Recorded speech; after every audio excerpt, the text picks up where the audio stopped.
আওয়ামী লীগের কথাই বলতেছি যে অন্য সকলের যেরকম রাজনীতি করার অধিকার আছে, আওয়ামী লীগ যদি রাজনীতি করতে চায় তারা রাজনীতি করুক, আমাদের কোনো আপত্তি নেই। যদি আপনাদের কোন নেতা, আপনাদের কোন দায়িত্বশীল ইসলামী রাজনীতিকে যদি ধর্ম ব্যবসা বলে কটাক্ষ করার চেষ্টা করে, আপনাদের সঙ্গে আওয়ামী লীগের মতো আচরণ করতে আমরা দুইবার ভাববো না। নতুন একটা কথা আসতেছে, এই বিদায়ী ফ্যাসিবাদী আর কথা রাগঢাক রেখে বলে লাভ কি? আওয়ামী লীগের কথাই বলতেছি। এখন অনেকে বলতেছে যে নতুন একটা আওয়ামী লীগ, পরিশুদ্ধ একটা আওয়ামী লীগকে বাংলাদেশে রাজনীতিতে আনার দরকার। অনেকে এটা আমরা বিরোধিতা করতেছি বা অনেকেই বিরুদ্ধাচরণ করতেছে।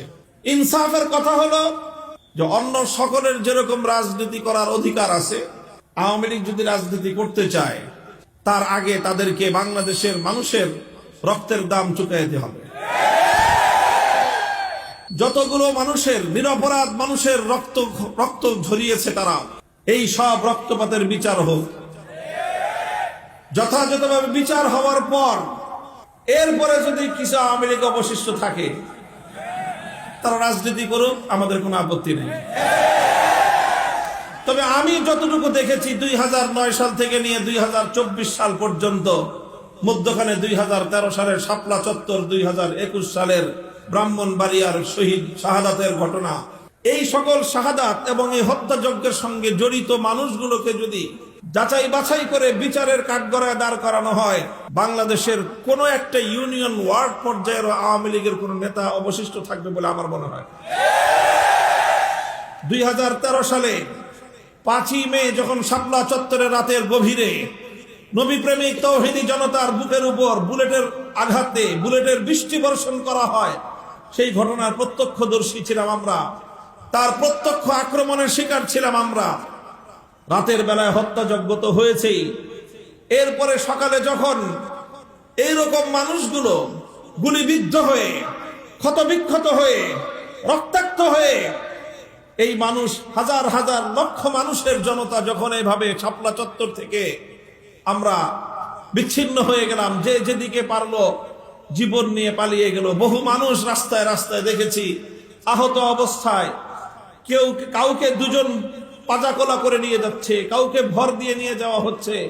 অসংখ্য অগণিত মানুষ এভাবে যে যেদিকে পেরেছে চলেছে। রাজধানী ঢাকার এমন কোন হাসপাতাল অবশিষ্ট ছিল না যে হাসপাতালগুলোতে আহত মানুষগুলো গিয়ে আশ্রয় না নিয়েছে। প্রতিটি হাসপাতালে কিছুক্ষণের মধ্যেই দুর্বৃত্ত, সেই সময়কার ক্ষমতাসীন দলের দুর্বৃত্তরা প্রতিটি হাসপাতালে গিয়ে রেড দিয়েছে এবং কোথাও কোনো হাসপাতালে শাপলা চত্বরের আহত সেই নবী প্রেমিক জনতা চিকিৎসা গ্রহণ করবার সুযোগ পর্যন্ত পায় নাই। হাসপাতালগুলোতে গিয়ে সেই আহত অর্ধমৃত মানুষগুলোর উপর নতুন করে টর্চার চালানো হয়েছে।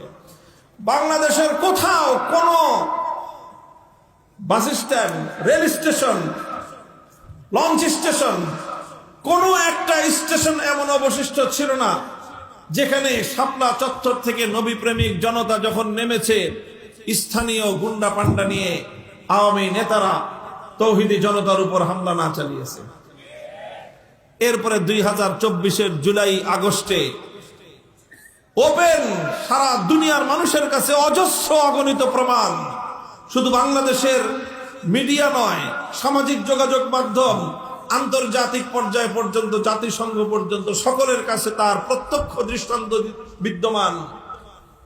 অসংখ্য অগণিত বুলেটের আঘাত এবং প্রতিটি তৃণমূল পর্যায়ের ছাত্রলীগ, যুবলীগ, আওয়ামী লীগের নেতারা তারা ওপেন খোলা মাঠে বন্দুক নিয়ে, রিভলভার নিয়ে ছাত্র জনতার বিরুদ্ধে, তৌহিদি জনতার বিরুদ্ধে বুলেটের আঘাত ছুড়ে মেরেছে। এইভাবে যদি বিচার করা হয়, এই সকল ডকুমেন্টসগুলোর উপর ভিত্তি করে যদি জুলাই হত্যাকাণ্ড, 2021 হত্যাকাণ্ড, 13 সালের হত্যাকাণ্ডের যদি বিচার করা হয়, তাহলে একজনে বলেছে 300 আসনে নির্বাচন করার প্রার্থী পাওয়া কঠিন হবে আওয়ামী লীগের। এরপরে যদি পাওয়া যায়ও, করুক নির্বাচন। যদি এই সব বিচার হওয়ার পরে যদি আওয়ামী লীগ রাজনীতি করতে চায় করুক। আমি দেখেন এই সমস্ত কথাগুলি বলা আমার উদ্দেশ্য নয়, পরের যে কথাটা এখন বলতেছি সেটা বলা হলো আমার উদ্দেশ্য। আওয়ামী লীগ যদি রাজনীতি করতে চায় করবেন, তাহলে একটা কথা আমাদের পক্ষ থেকে, আলেম সমাজের পক্ষ থেকে আমি দ্ব্যর্থহীন ভাষায় তাদেরকে বহুবার বলেছি, আজও আপনাদের মাধ্যমে তাদের কর্ণকুহরে আওয়াজ পৌঁছে দিতে চাই। তোমাদেরকে একটা বিষয় সংশোধন করে আগামীর বাংলাদেশের রাজনীতির মাঠে নামতে হবে। সেই বিষয়টা হলো যে আওয়ামী লীগের লোকজনের একটা স্বভাব, তারা মুসলমানরা নামাজ পড়ে, নামাজ নিয়ে আমাদের সঙ্গে তাদের খুব একটা বিতর্ক নাই, রোজা রাখে বিতর্ক নাই, ঈদের নামাজ নিয়ে বিতর্ক নাই, জানাজার নামাজ নিয়ে বিতর্ক নাই, অন্যান্য ধর্মীয় কর্মকাণ্ড নিয়ে বিতর্ক নাই।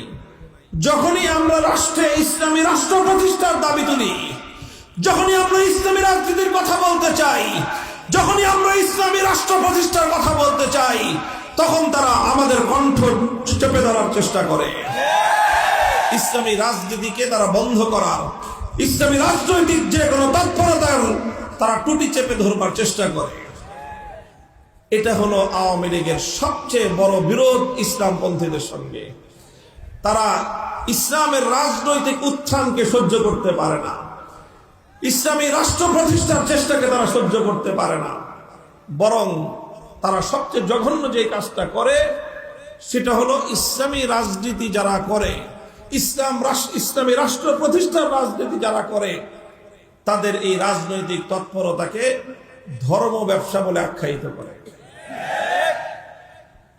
মুহতারাম হাজিরিন, মরহুম আল্লামা দেলোয়ার হোসেন সাঈদী রহমতুল্লাহ আলাইহি একটা কথা বলতেন, আরে ধর্ম নিয়ে রাজনীতি তো তাদেরটা নয় যারা ধর্মকে প্রতিষ্ঠার জন্য রাজনীতি করে। আলহামদুলিল্লাহ, আমরা তো আল্লাহর জমিনে আমাদের ওপেন বক্তব্য, পরিষ্কার ঘোষণা, জীবনের লক্ষ্য আমাদের আল্লাহর জমিনে আল্লাহর দ্বীনকে জিন্দা করব, আল্লাহর জমিনে আল্লাহর দ্বীনকে বিজয়ী করব, আল্লাহর জমিনে পুরনি শাসন কায়েম করব, আল্লাহর জমিনে খেলাফত কায়েম করব। সেজন্য যদি জীবন দিতে হয়, জীবন দেওয়াকে সৌভাগ্য মনে করব, রক্ত দিতে হলে রক্তের গঙ্গা প্রবাহিত করব, সন্তানদেরকে ইতিম করতে হলে সন্তানরা ইতিম হবে, স্ত্রীদেরকে বিধবা করতে হলে তারা বিধবা হবে। জীবনের বিনিময়ে আল্লাহর জমিনে কোরআনের রাজ কায়েম হওয়া, এটাই আমাদের চূড়ান্ত স্বপ্ন।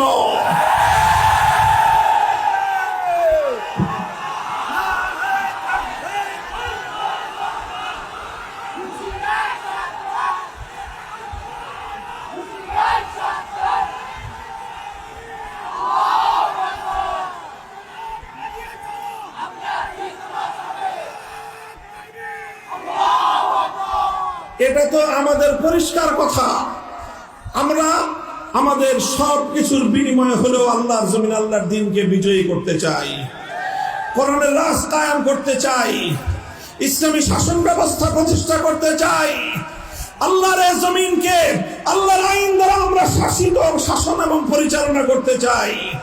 আল্লাহর পক্ষ থেকে আমাদেরকে যে খেলাফতের মহান জিম্মাদারি দেওয়া হয়েছে, সেই খেলাফতের দায়িত্বে সারা পৃথিবীতে আমরা আল্লাহ পাক রব্বুল আলামিনের খেলাফতের সোনালী শাসন ফিরিয়ে আনতে চাই।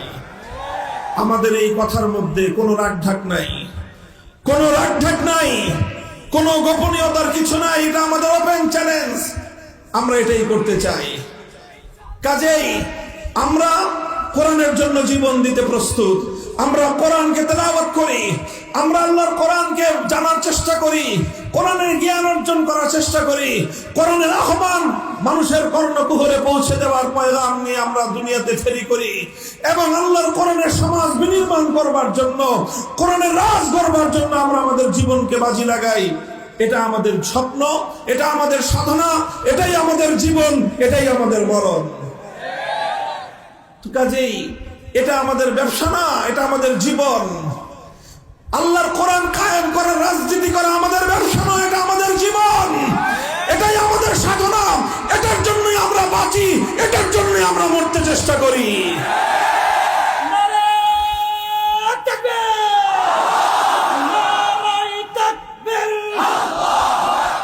বাংলার মুসলিম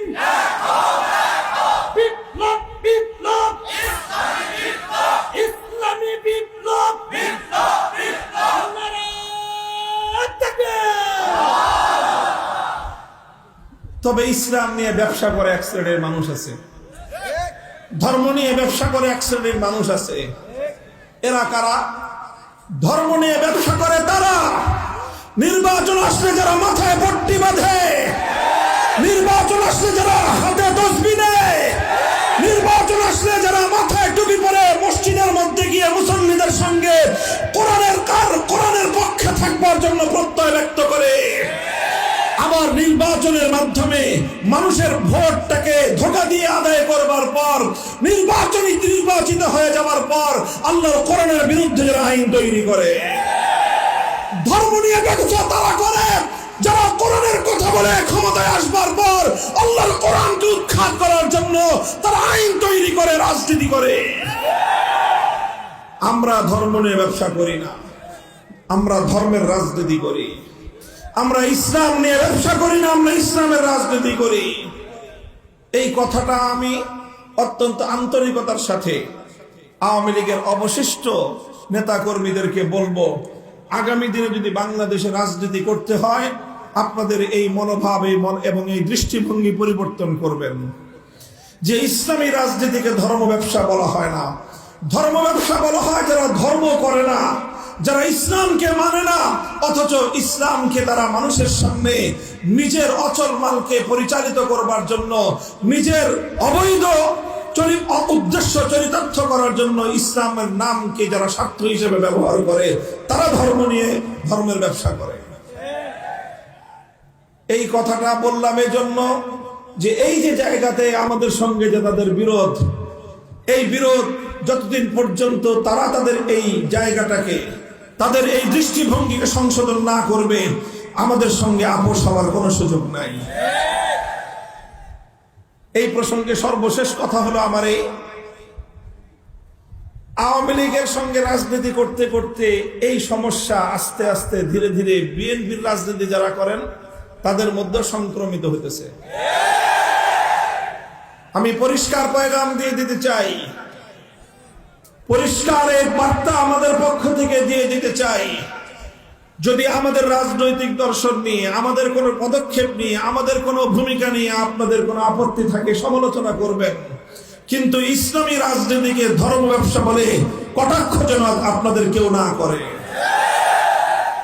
যদি আপনাদের কোনো নেতা, আপনাদের কোনো দায়িত্বশীল ইসলামী রাজনীতিকে যদি ধর্ম ব্যবসা বলে কটাক্ষ করার চেষ্টা করে, আপনাদের সঙ্গে আওয়ামী লীগের মতো আচরণ করতে আমরা দুইবার ভাববো না।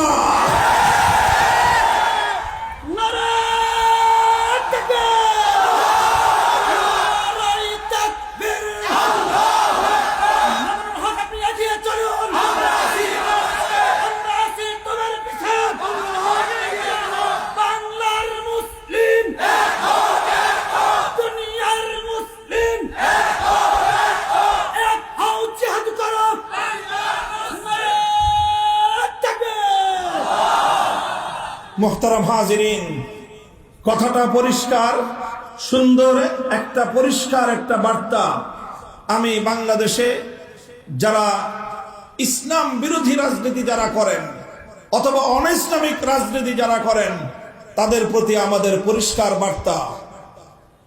এখন মুখে কথা বলছি, সুন্দরভাবে বুঝিয়ে বলছি, যদি আপনি ইসলামের বিরুদ্ধাচরণ করতে চান, গণতান্ত্রিক দেশে ইসলামের বিরুদ্ধাচরণ করতে পারেন। মনে রাখেন, ইসলামের বিরুদ্ধাচরণ করে কেউ ইসলামের এই আল্লাহর প্রজ্বলিত এই আলোক নিভিয়ে দিতে পারবে না। ইসলামের জন্মের প্রথম দিন থেকে ইসলামের বিরুদ্ধাচরণ করা হয়েছে। সকল বিরুদ্ধবাদীরাই একদিন ধ্বংস হয়ে গেছে। ইসলাম তার স্বমহিমায় পৃথিবীতে তার আলো বিকিরণ করেই গিয়েছে। আজও আপনি চাইলে আপনি ইসলামের বিরুদ্ধাচরণ করতে পারেন, কিন্তু ইসলাম প্রতিষ্ঠার রাজনীতিকে ধর্ম ব্যবসা বলে কটাক্ষ করবার চেষ্টা করবেন না। আজ এ কথা শান্ত কণ্ঠে বলছি, মনে রাখবেন, এ দেশে আমরা ধীরে ধীরে আলহামদুলিল্লাহ আল্লাহর কোরআনের প্রতি, ইসলামী অনুশাসনের প্রতি, ইসলামী শাসন ব্যবস্থার প্রতি, খেলাফতের শাসন ব্যবস্থার প্রতি, ইসলামী রাজনীতির প্রতি শুধুমাত্র আলেম সমাজ নয়, শুধুমাত্র মাদ্রাসা মসজিদের জনশক্তি নয়, প্রতিটি বিশ্ববিদ্যালয়ে, প্রতিটি ক্যাম্পাসে, প্রতিটি কলেজে, স্কুলে পর্যন্ত ইনশাআল্লাহ আল কোরআনের সৈনিক তৈরি হতে শুরু করেছে। আমরা ইসলামী রাজনীতির এই আহ্বান সমাজের প্রতিটি মানুষের কাছে পৌঁছে দিতে চাই। সমালোচনা করতে হয়, করবেন। ইসলামী রাজনীতিকে ধর্ম ব্যবসা বলে আখ্যায়িত করবার, ইসলামী রাজনীতিকে ধর্ম ব্যবসা বলে কটাক্ষ করার এই আস্পর্ধা বাংলার মাটিতে বেশি দিন বরদাস্ত করা হবে না। ইসলামী রাজনীতির বিরুদ্ধে কেউ যদি কটাক্ষ করে, সরাসরি ইসলামের অবমাননা। যেমনি ভাবে ইসলামের যে কোনো বিধানকে কটাক্ষ করলে ইসলামের অবমাননা হয়, ইসলামের যে কোনো বিধানকে কটাক্ষ করলে আল্লাহর অবমাননা হয়, ঠিক তদ্রুপ ইসলামী রাজনীতিকে কটাক্ষ করলে আল কোরআনের অবমাননা হয়। ইসলামী রাজনীতিকে কটাক্ষ করলে আল্লাহর অবমাননা হয়, ইসলামী রাজনীতিকে কটাক্ষ করলে ইসলামী শরীয়তের অবমাননা হয়, ইসলামী রাজনীতিকে কটাক্ষ করলে আল্লাহর জমিনে ইসলামী রাজনীতির প্রবর্তক নবী মুহাম্মদ আরবীর কটাক্ষ এবং অবমাননা করা হয়। সাবধান, হুঁশিয়ার, এটা ঈমানের সঙ্গে জড়িত একটা প্রশ্ন। আল্লাহ পাক রব্বুল আলামিন সকলকে বুঝবার তৌফিক দান করেন।